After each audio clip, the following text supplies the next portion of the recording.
Buenas noches, le habla el diácono Santiago Rosado de la iglesia de San Agustín, de San Sebastián en San Agustín. Esta noche vamos a continuar con nuestra clase del Evangelio de San Marcos, el capítulo 6. Pero, como siempre, antes de empezar, vamos a hacer la oración para antes de leer la Biblia. En el nombre del Padre, y del Hijo y del Espíritu Santo. Amén. Señor Jesús, abre mis ojos y mis oídos a tu palabra, que lea y escuche yo tu voz y medite tus enseñanzas.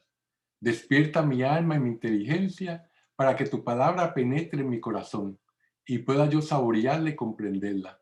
Dame una gran fe en ti para que tus palabras sean para mí otras tantas luces que me guíen hacia ti por los caminos de la justicia y de la verdad. Habla, Señor, que yo te escucho y deseo poner en práctica tu doctrina, porque tus palabras son para mí vida, gozo, paz y felicidad. Habla, Señor, tú eres mi Señor y mi Maestro, y no escucharé a nadie sino a ti. Amén. En nombre del Padre, y del Hijo, y del Espíritu Santo. Amén. Bueno, entonces,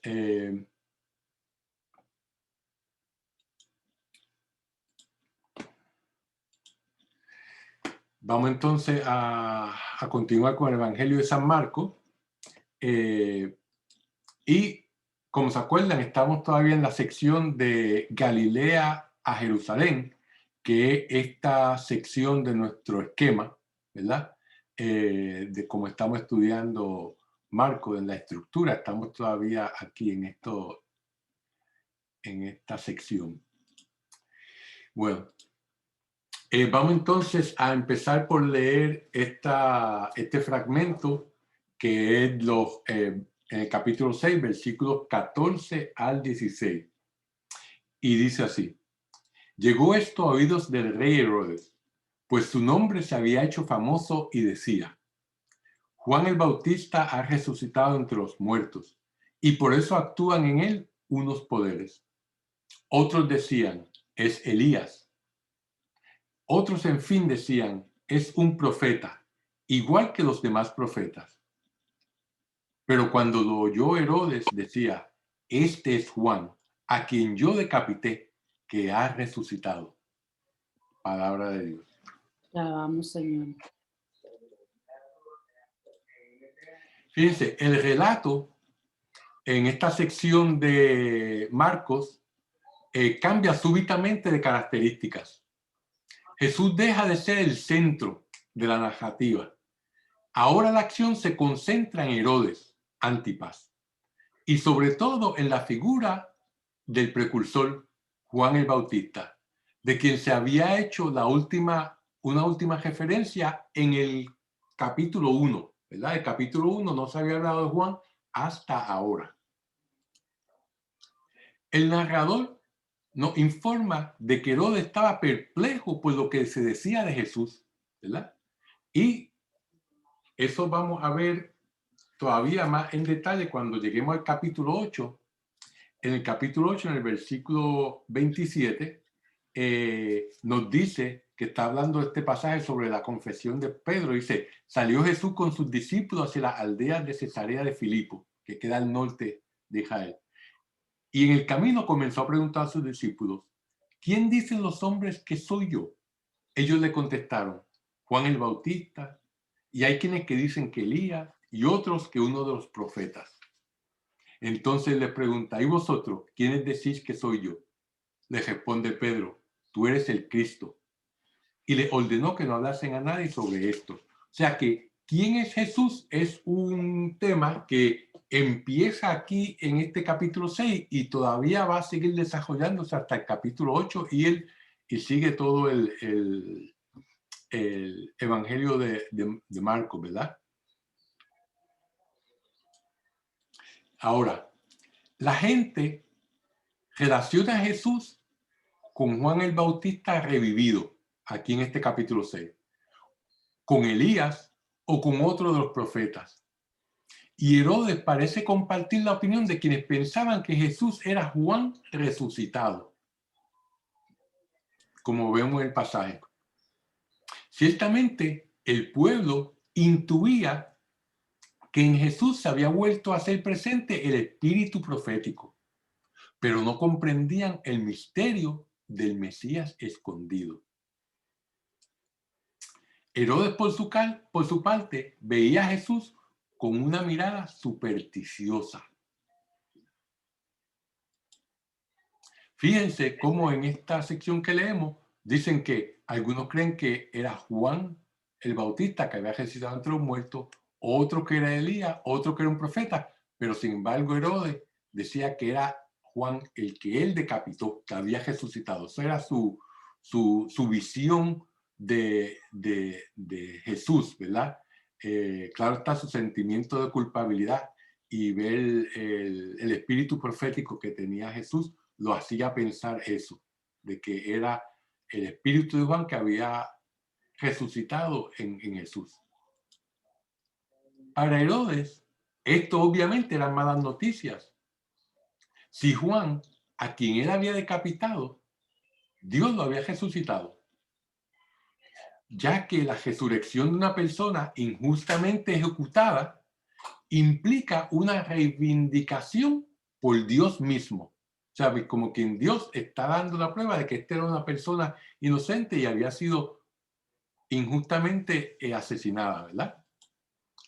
Esta resurrección es al mismo tiempo una condenación a quien lo ejecutó, ¿verdad? Por ende, la consecuencia final es que Herodes se da cuenta de que ha tomado una decisión equivocada al matar a Juan, ya que por este suceso su imagen y su legado estarán empañados por el resto de la historia, ¿verdad? Que es lo mismo que casi todos los gobernantes se preocupan cuál va a ser su legado, ¿verdad?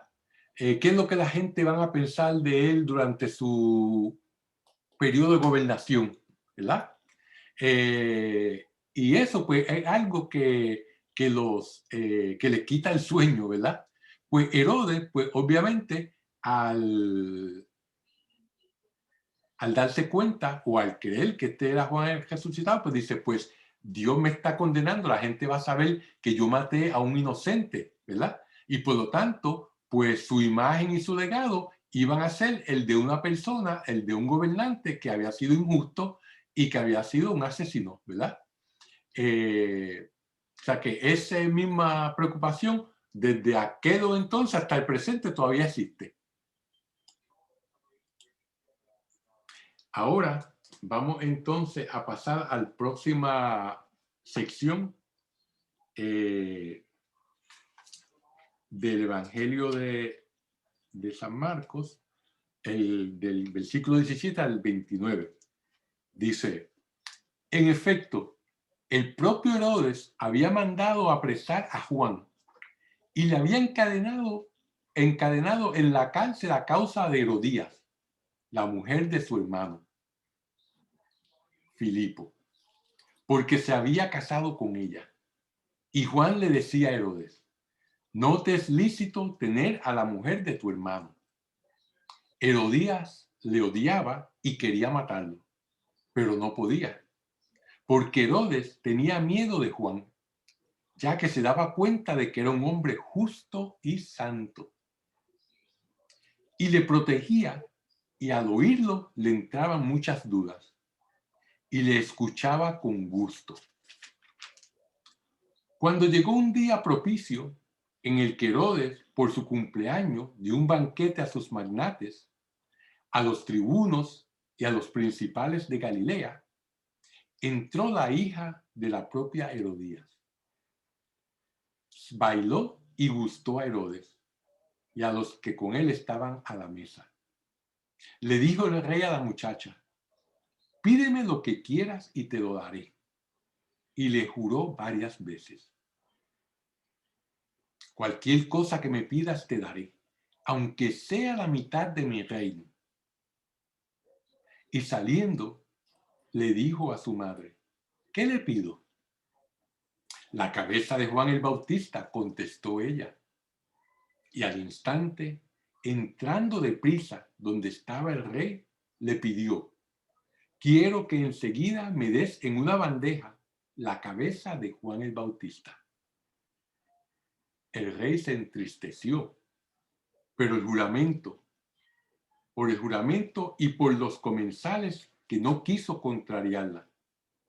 Y enseguida el rey envió a un verdugo con la orden de traer su cabeza. Este se marchó, lo decapitó en la cárcel y trajo su cabeza en una bandeja.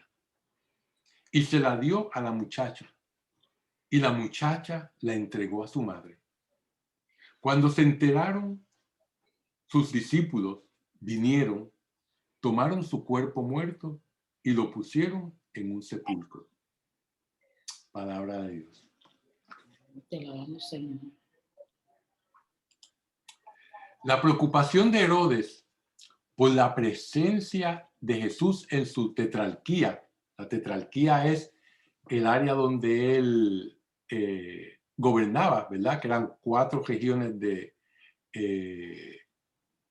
del país de Israel, ¿verdad? De Palestina. Da pie a que Marcos narre la historia de la muerte del precursor. Esa sección que estamos leyendo es como un recordatorio de algo que pasó en el pasado, ¿verdad? Como dirían en inglés, un flashback, ¿verdad? Con esta narración se crea un espacio narrativo que cubre el tiempo en que los 12 realizan su campaña misionera. Como se acuerdan, antes de esta sección, Jesús había mandado a sus discípulos a que predicaran y a que expulsaran demonios, ¿verdad?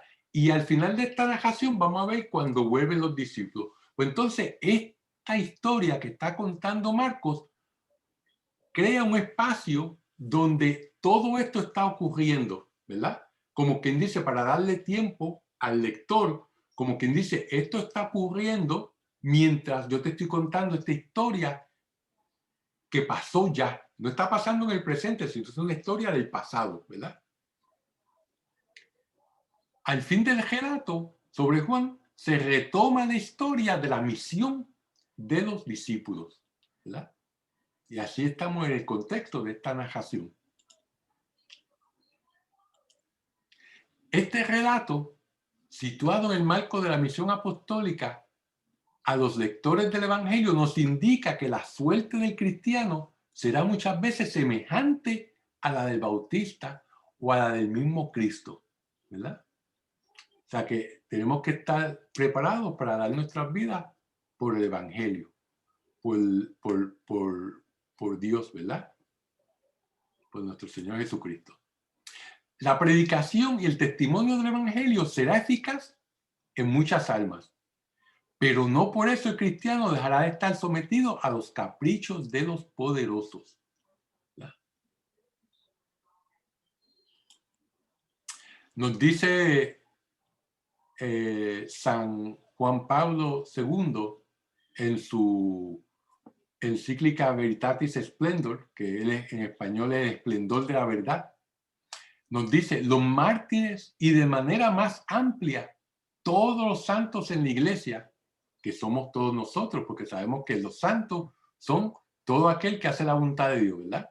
Tanto los mártires de la manera más amplia, todos los santos en la iglesia, con el ejemplo elocuente y fascinador de una vida transfigurada, totalmente por el esplendor de la verdad moral, iluminan cada época de la historia, despertando el sentido moral. O sea que así como Juan dio testimonio moral en aquella época y pagó con su vida por ello, así todos los santos de la iglesia, eso nos incluye a nosotros, debemos también dar un testimonio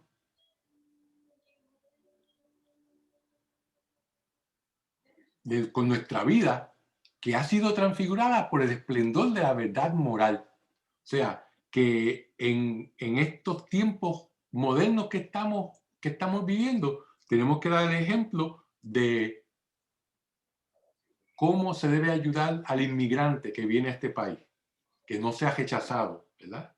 ¿Cómo debemos de dar el ejemplo de estar en contra del aborto, ¿verdad? Que es un mal intrínseco ¿verdad? Donde no hay ninguna excusa para que ocurra. ¿Cómo nosotros debemos de dar el ejemplo para mantener lo que es el matrimonio verdadero entre un hombre y una mujer, ¿verdad? ¿Cómo nosotros tenemos que dar el ejemplo ayudando al necesitado, ¿verdad? Todas esas cosas, nosotros y muchas más que nos enseña la iglesia, tenemos que estar dispuestos a dar el ejemplo aún en contra de los poderosos de este mundo, ¿verdad? Que quieren enseñar a la sociedad y quieren enseñar a las personas cosas que van en contra de la moral cristiana, ¿verdad? Y para eso tenemos que saber lo que es la moral cristiana, ¿verdad? Tenemos que saber y practicar los 10 mandamientos de la ley de Dios y cómo esos 10 mandamientos son la base de la ley natural, esa ley que Dios ha escrito en nuestros corazones y que a través del tiempo Dios ha ido explicándola mejor a través de los profetas y Jesucristo vino a culminarla ¿con qué? Con su enseñanza y con las beatitudes, ¿verdad? Y eso, pues, si uno está preparado y si uno verdaderamente sabe y educa la conciencia de uno, entonces uno puede dar testimonio de la verdad moral, ¿verdad? Y entonces uno puede hablar con sabiendo de lo que está hablando, ¿verdad? Pero para eso tenemos que educarnos, ¿verdad? Y para eso tenemos que, pues, leer la Biblia, leer el Catecismo de la Iglesia Católica, ¿verdad?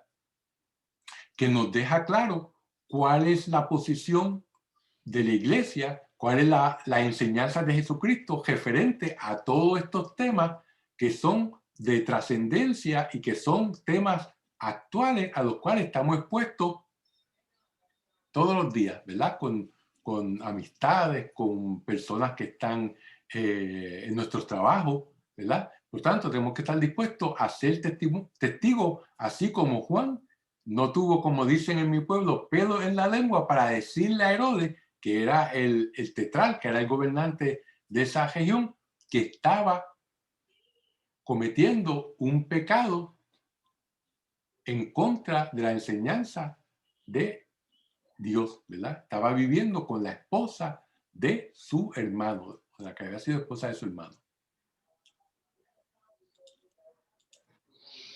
San Juan Bautista tiene especial relevancia en la historia de la salvación porque es el precursor mensajero. Él es encargado de preparar los caminos del Mesías, ¿verdad? A pesar de la brevedad de su evangelio, Marcos nos deja claro el prestigio del Bautista. Nos dice en el capítulo 11 que lo tenían por profeta, por Elías, quien debía de venir antes del Mesías. Y acudían a él de muchos lugares, como en el principio del Evangelio vemos. Herodes Antipas era el hijo de Herodes el Grande. Como habíamos explicado anteriormente, en el Nuevo Testamento hay 4 diferentes Herodes, ¿verdad? Pues Antipas era uno de los hijos de Herodes el Grande. Y él había nacido en el segundo año antes de Cristo. Tras la muerte de su padre, Herodes el Grande, él recibió el gobierno de Galilea y Perea, ¿verdad? En el tercer año antes de Cristo, después de Cristo, hizo reconstruir la ciudad de Séforis, capital del distrito, en las cercanías de Nazaret. Y Antipas, que en ocasiones se manifestó como una persona sin escrúpulos, trató de ser enteramente fiel a Roma y vivió rodeado de lujo. En el año 39 después de Cristo perdió la confianza del emperador y fue destituido y deportado, ¿verdad? Según el relato evangélico, Antipas hizo encarcelar a Juan a causa de Herodías, ¿verdad? Como ya oímos, la mujer de su hermano Filipo. con la que se había casado. Juan fue encarcelado por Herodes, no necesariamente porque Herodes quería deshacerse de él, sino porque Herodes quería protegerlo de Herodías, quien era realmente quien lo odiaba, ¿verdad? Y quería matarlo. Herodes, por lo tanto, es presentado más como un peón que como un tirano. O sea, es representado como un hombre impotente ante las circunstancias.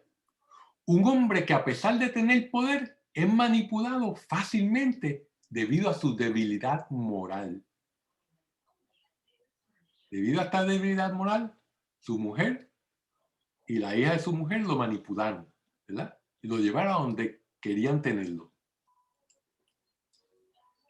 La ley prohibía expresamente esta clase de matrimonio que Herodes tenía con la esposa de su hermano, como se ve en el Éxodo, en el capítulo 20, y en el Levítico, en el capítulo 18 y 20.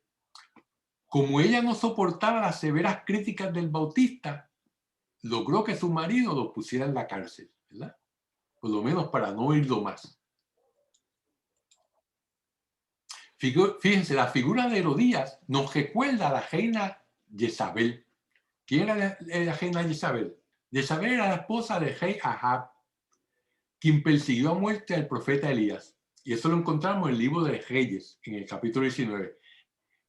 Esta historia, como se acuerdan, Elías vino y le pidió al rey Ahab que reuniera a todos los sacerdotes de Baal y él los llevó para hacer una competencia, como quien dice, donde ellos iban a poner un carnero, una víctima muerta, y el Dios verdadero iba a mandar fuego del cielo. Y primero los sacerdotes de Baal estuvieron todo un día gritando y haciendo sacrificio y cortándose para que Baal mandara fuego, y no pasó. Vino Elías, no solamente sacrificó el animal y lo puso en el altar, sino que hizo una zanja y puso agua y regó agua. Y entonces le jugó a Dios y Dios mandó fuego del cielo para quemar la ofrenda. ¿Y qué pasó después de eso? Elías vino y degolló a 450 sacerdotes de Baal. Y la reina Jezabel, que era que adoraba al dios Baal, eso le cayó, imagínense, como bomba. Entonces le dijo a Isaías, le mandó un mensaje que lo iba a matar.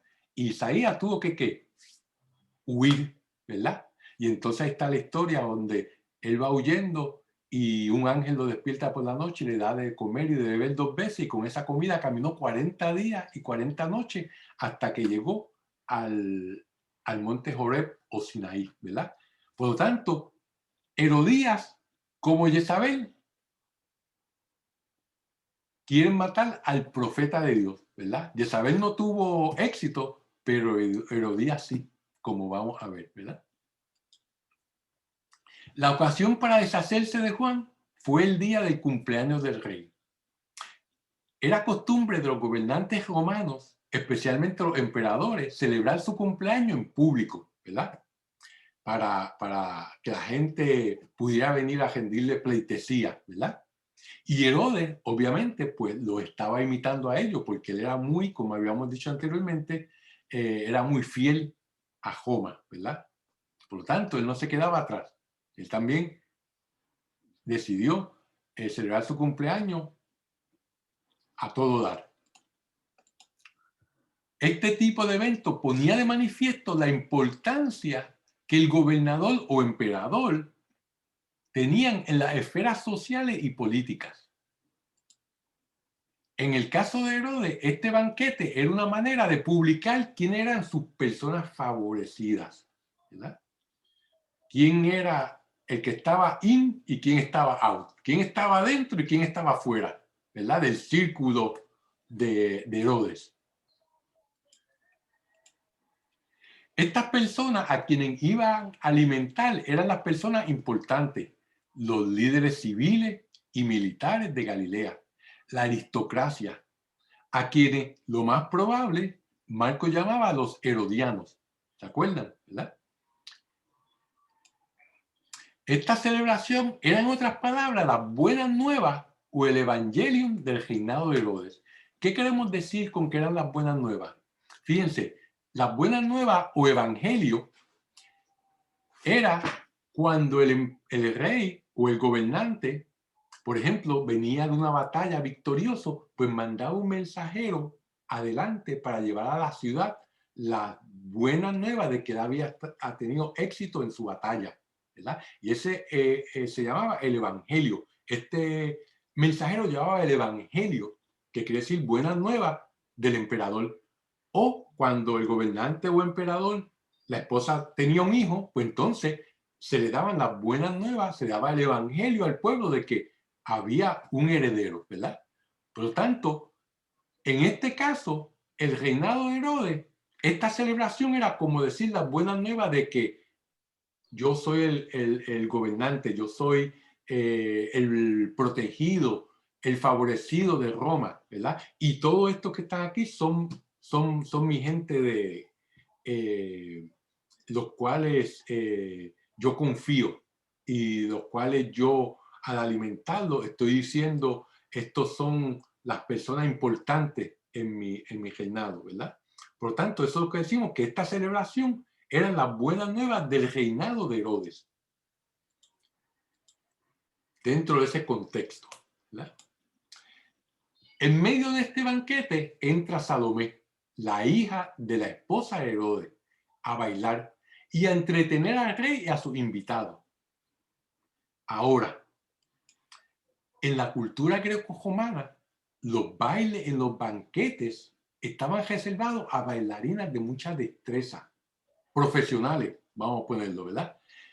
Que ejecutaban bailes eróticos a los comensales. Por lo tanto, no era algo honorable para una mujer de sociedad y menos aún para la hija política del gobernador bailar en público, porque esto estaba dedicado a estas mujeres que no tenían buena reputación, ¿verdad? Porque lo que eran bailes lascivos, bailes para eróticos.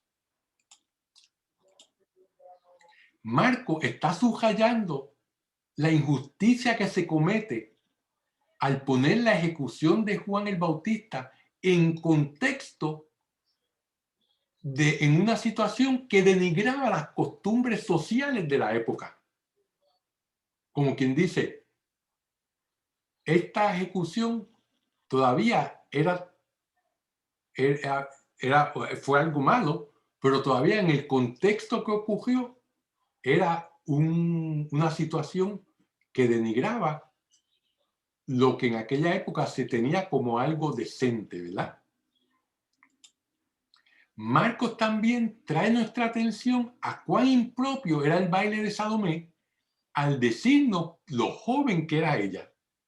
No nos dice la edad, pero la palabra que se usa en griego para describir a Salomé, a la joven, es la misma palabra que se usó para describir a la hija de Jairo. ¿Se acuerdan que Jesucristo resucitó? Que pasó en el capítulo 5, que era una niña, ¿verdad? Pues es la misma palabra que se utiliza para describir a Salomé. O sea que ella era jovencita, ¿verdad? No era una mujer hecha y derecha. Herodes, obviamente, hace caso omiso de esta situación y cuando Salomé termina el lascivo baile, a Herodes le gustó tanto que le ofrece hasta la mitad de su reino, ¿verdad? Eso en el versículo 23. Esta expresión, hasta la mitad de su reino, es una expresión que viene del Antiguo Testamento. Esta expresión se encuentra también en el libro de Esther, en donde el rey persa le hace la misma oferta a la reina Esther. Si se acuerdan la historia de Esther, el rey Asuero se había deshecho de su reina porque ella no quiso venir a verlo a él cuando él la llamó, y por ella desobedecerlo, él la sacó de ser reina, ¿verdad? La despejó. Entonces buscó otra reina y buscó entre las mujeres más bonitas de su reino. Y da la casualidad que la muchacha que escogió era la hija de Mardoqueo, que era judío, ella era judía, pero él no lo sabía. Y ella se convirtió en la reina del rey persa. Entonces, el primer ministro del rey, que odiaba a los judíos, le pidió al rey una orden para matar a un grupo de personas que supuestamente no cumplían con sus leyes, y él se lo dio, ¿verdad? Y eso era para matar a todos los judíos. Y Esther, el tío de ella, se da cuenta, se entera de ello, se lo dice a ella, y entonces ella invita al rey a un banquete y lo trata tan bien que el rey le dice lo mismo: pídeme lo que quieras hasta la mitad de mi reino, ¿verdad? ¿Y qué ella le pide? Ella le pide su vida. Entonces él se queda perplejo: ¿cómo que tu vida? Dice: sí, porque, y ahí es que tenemos esta escena donde ella acusa al primer ministro de que tiene la orden de matar a todos los judíos, y como ella es judía, obviamente a ella también. Y entonces el rey se enfurece y entonces manda a matar al primer ministro en la misma horca que el primer ministro había preparado para matar al tío de Esther, ¿verdad? Y de esa manera, Esther salva a todo el pueblo judío, y de ese suceso se celebra hoy en día.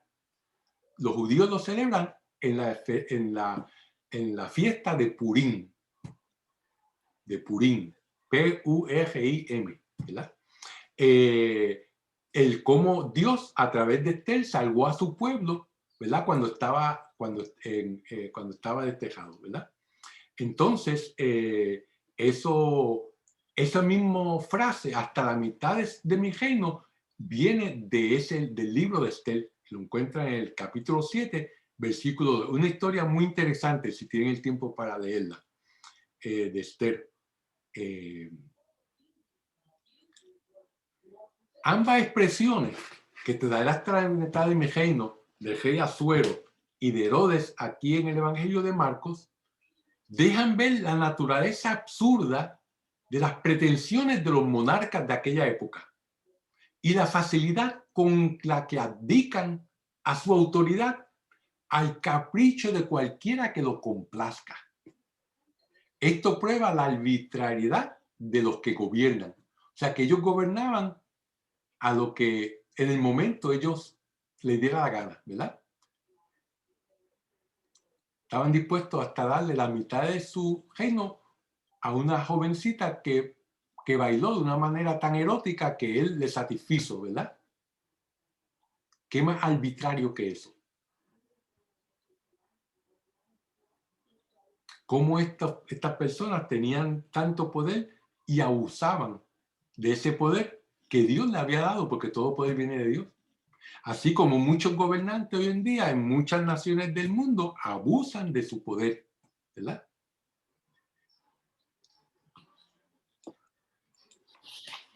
Marco utiliza este relato no solamente para dejarnos saber lo que pasó, sino para mostrarnos el contraste entre el reino de Herodes y el reino de Dios.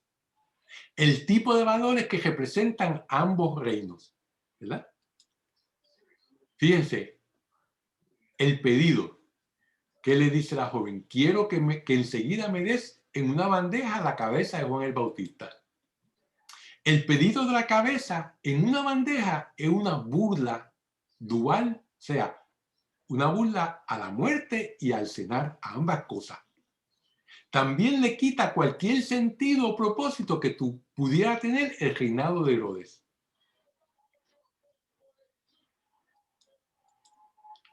Herodes se entristece al reconocer la injusticia del pedido, pero como un hombre débil moralmente, es incapaz de hacer lo correcto por no romper el juramento que hizo delante de su invitado al banquete. Prefiere cometer una injusticia a quedar mal ante su invitado, a quedar mal ante la sociedad, al quedar mal ante aquellos a quien él quiere impresionar, ¿verdad? Tenemos entonces esta procesión ceremonial de la cabeza de Juan, que va del verdugo al rey, del rey a Salomé y de Salomé a su madre Herodías. Con esta procesión de la cabeza que va pasando de mano en mano, se enfatiza la complicidad de toda la corte en la muerte de Juan. Sí, fue Herodes quien dio la muerte. Sí, pero fue manipulado por su esposa y la hija de su esposa. Y todos los que estaban allí hicieron con su presencia y con la relación que llevaban con Herodes presión para que él no se echara para atrás. Lo que llaman los americanos el peer pressure, la presión de tus iguales, ¿verdad? Que es muy importante para los adolescentes, pero que tampoco nosotros los adultos nos podemos evadir eso 100%, ¿verdad?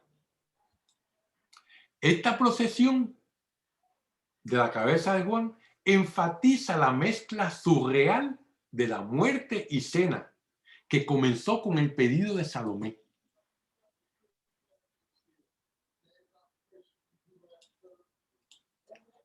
La muerte de Juan, sin juicio ni proceso alguno, es un signo de la arbitrariedad en el ejercicio de poder que hablamos.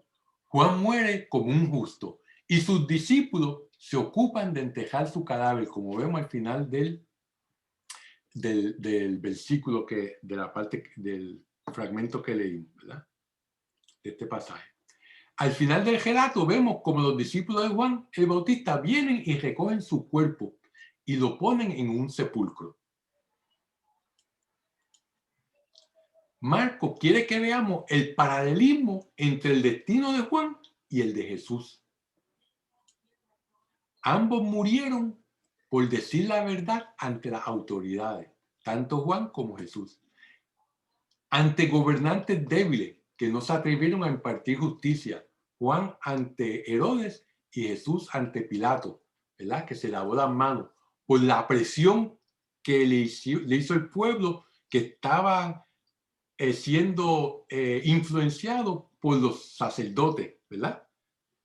O sea que tanto Herodes no quiso quedar mal ante sus comensales, así como tampoco Pilato, como un hombre moralmente débil también, cedió ante la presión del pueblo, ¿verdad? De Israel. A ambos los entierran sus discípulos en sepulcros.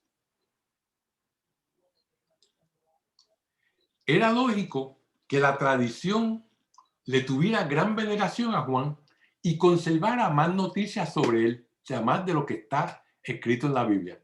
Nos dice San Beda en su comentario sobre el Evangelio de Marcos, dice, cuenta Josefo. Josefo fue un historiador famoso judío de aquella época, del primer siglo, que había sido militar en el ejército romano y después se dedicó a escribir la historia, escribió la historia de la guerra entre los judíos y los romanos y habla sobre Jesús también, menciona a Jesús en su historia. Pues dice, cuenta Josefo que Juan había sido conducido preso a la fortaleza de Maqueronte y que allí fue degollado. La historia eclesiástica cuenta que fue sepultado en Sebaste, ciudad de Palestina, llamada en otro tiempo Samaria, ¿verdad? En tiempos del gobernador Juliano. Recelando, más tarde en los tiempos del gobernador Juliano, recelando de los cristianos que frecuentaban el sepulcro con piadosa solicitud, los paganos saquearon el sepulcro de Juan y dispersaron su hueso por los campos. Y una vez reunidos nuevamente, los quemaron y los dispersaron por los campos. O sea que eso fue lo que pasó con Juan el Bautista, ¿verdad? Que sus huesos fueron quemados y regados, y como quien dice, para que no hubiera un lugar donde los cristianos pudieron ir a darle, a rendirle respeto al cuerpo de Juan el Bautista. Los padres de la iglesia, al comentar la muerte del Bautista, no pasaron por alto la enseñanza moral del episodio. Herodes, como vemos, admira a Juan, lo escucha con gusto, como nos dice el versículo 20, pero acaba por decapitarle, ¿verdad? Dice, San Beda también nos dice, hemos escuchado 3 acciones criminales igualmente impías. Primero, la infame celebración del cumpleaños, solamente por el hecho para echárselas, para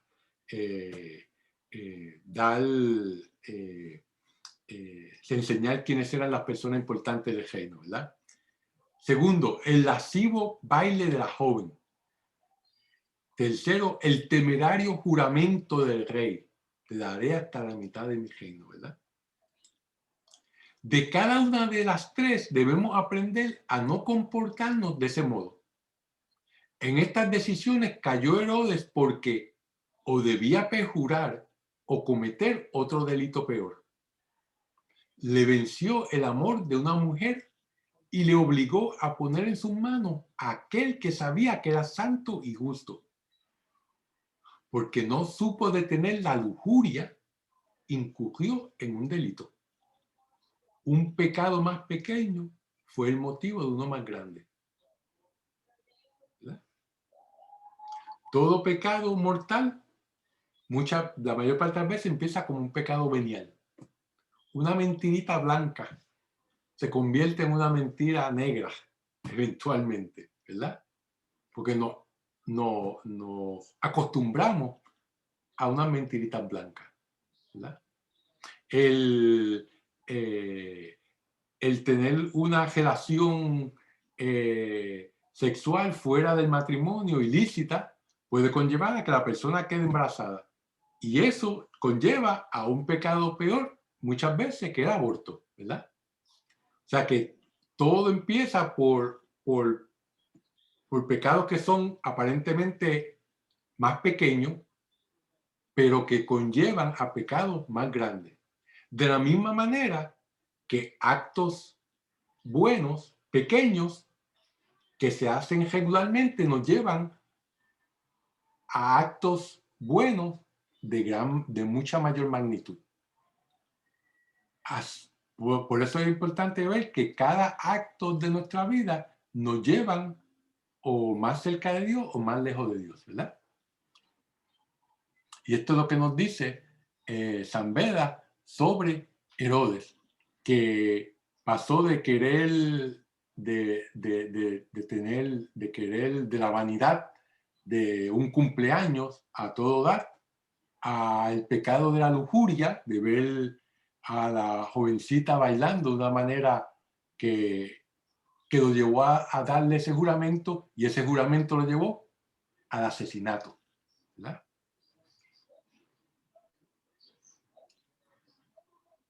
Y con eso terminamos esta noche esta sección de Marcos, ¿verdad? Así que vamos entonces a terminar con nuestra oración. En nombre del Padre, y del Hijo, y del Espíritu Santo. Dios te salve María, llena eres de gracia, el Señor es contigo, bendita tú eres entre todas las mujeres, y bendito es el fruto de tu vientre Jesús. Santa María, Madre de Dios, ruega por nosotros pecadores, ahora y en la hora de nuestra muerte. Amén. En nombre del Padre, y del Hijo, y del Espíritu Santo. Amén. Que Dios los bendiga y nos vemos la semana que viene con el favor de Dios.